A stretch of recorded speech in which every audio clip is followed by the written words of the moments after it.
they can only work on certain things for certain practices because your field space is so limited. You're playing on this narrow pitch. You've got to do a lot of small-sided stuff with the small pug goals. What I like to do in those small, tight spaces is, work in small groups, small-sided games, and constantly switching the kids in and out, in and out. So very little rest time. Water breaks are used in between, 1 minute small-sided matches. Doing, a lot of 3v2, 4v2. Again, in those tight spaces, it's not ideal with what you two struggle through. And you obviously have to know what you're doing when you coach in those tight spaces. But that's the only thing that I can think of, is to just a lot of frequency in terms of switching the kids in and out. Usually I find is helpful. I have done the same thing. So let's jump on to the second challenge here. Ronnie said, how to accommodate and make everyone feel safe in this pandemic. What have you guys done?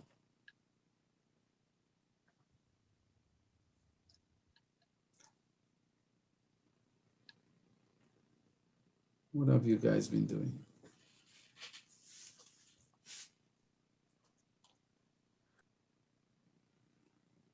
Ronnie, we start with you. What have you done? Well, like I said, guys, I'm very new with this, so I don't have, I didn't have any team at the moment yet. But what I will think is that you have to create an environment that has to be very restricted.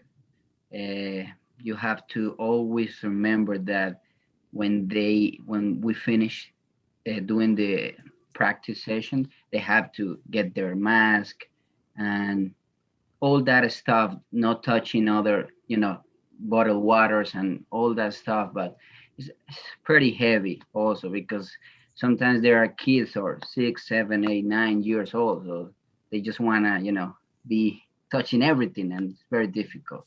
So I don't know if any of the coaches have any ideas to make this happen a little better. We created locker rooms at our club, so when you arrive, the kid has a coned out area that they go to, and they put their bag in there, their water bottle, and that's like their space.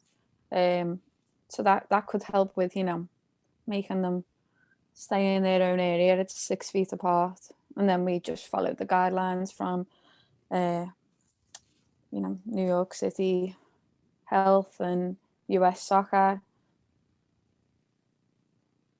Good. Thanks, Alexandria. We're gonna jump along here. Christine had asked, knowing the fine line between challenging my players enough and when I'm giving them too much input. So I guess the balance is where you challenge them versus where you can allow them to play. Am I paraphrasing correctly, Christine? Yeah, like I remember the girls on my varsity team, they were pretty what's the word? I guess they all had different levels of technique, like skill. So one of the things they really struggled with was communicating with one another, like who's open, where's like the gap, where's the opening. So one of the drills that we used to do with them, like a basic drill, but like if one of them is number 1, 2, 3, they would have to like find each other, right? And they would struggle so hard with that because sometimes they won't look up, sometimes they'll won't say enough. So it was like, if I didn't say anything, they would keep looking down. But if I gave them that drill, it was too hard, where I was like always saying something. And there was like a point where I wasn't sure if they really just couldn't do it, or if I should change the drill, which I eventually ended up doing. But I just found that I was very, I don't know, I guess I was very confused. Like, okay, do I just let them do it and do it wrong? Or do I just step in, say a few things here and there, and then just let them figure it out? So that sometimes I struggle with that concept. Feedback, guys. How do you handle a situation where kids struggling with the practice? What are some of the things you have done? Hey, Christine, George here. So one of the things that you before going into the session, one of the main things is knowing what you're looking for. So like have a specific, okay, I'm working on, let's just say, finding the gap, like you said. Can we find the gap? So one, try to stay with that topic, with that topic and those coaching points. Try to keep them in during the session at all times. In other words, what I'm trying to say is stay with the topic and only coach your topic. Don't coach nothing else. So if you're coaching, finding the gaps, okay, let's try to find the gaps. And if you see any mistakes, wait for a trend. Don't just try to stop every single mistake, because all you're gonna do is just stop the flow of the game, and that's the last thing you want. You want players to play. So before you stop, just let them play. Let a couple minutes play. Try to find the trend. Once you find the trend, then try to coach the trend, while still keeping your topic as the main information that you're speaking to the players. George, Yes. if you want to jump off the course, you can jump off now, because I couldn't say it any better than that. You hit it right, the nail on the head. Perfect. Well said. Thank you. Thank you. We're going to zip through a little quicker.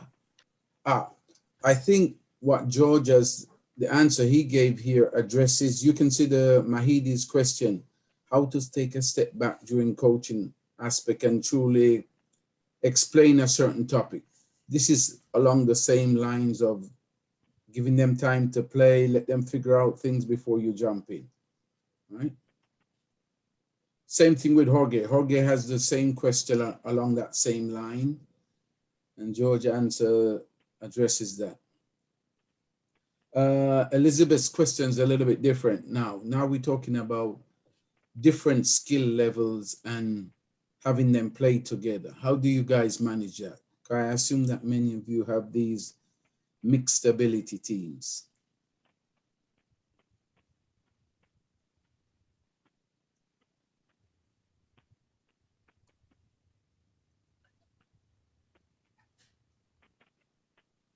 Yeah, I'll start, I guess. So I've definitely had teams in the past that kind of meet this scenario.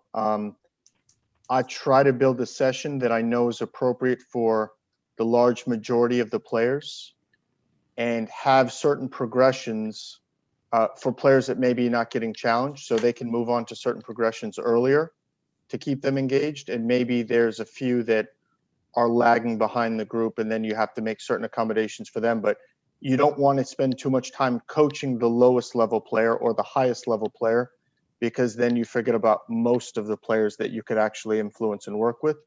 But just, yeah, having little progressions to change the activity and the difficulty to accommodate, individual players at certain times, I think is probably key for that. Good, well said. And Richard, Con's challenge here relates to dealing with parents who he says puts pressure on kids. Richard jumped off the call. Richard stepped up. All right. So Richard stepped off, but before we get going, Brady had a question, and a part of the question was, if some players show up before their teammates, how do I keep them engaged while we wait for the rest of the team? So how do you guys handle that? Yeah, just to give a little context on the question, one of the other grassroots courses that I took, they said kind of just to let the kids play, and just as they show up, just promote creativity and promote the squad getting out there, and just as they roll in, just like let them play, and then as a larger portion of the squad is there, then you get into your more dynamic drills. I was just looking for any like differentiation or other strategies you guys use. How else you guys handle when the kids arrive? What are some of the things?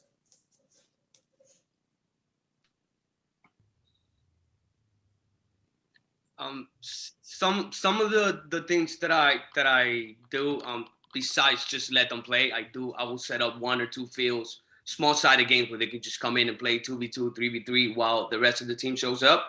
Other things is just challenges.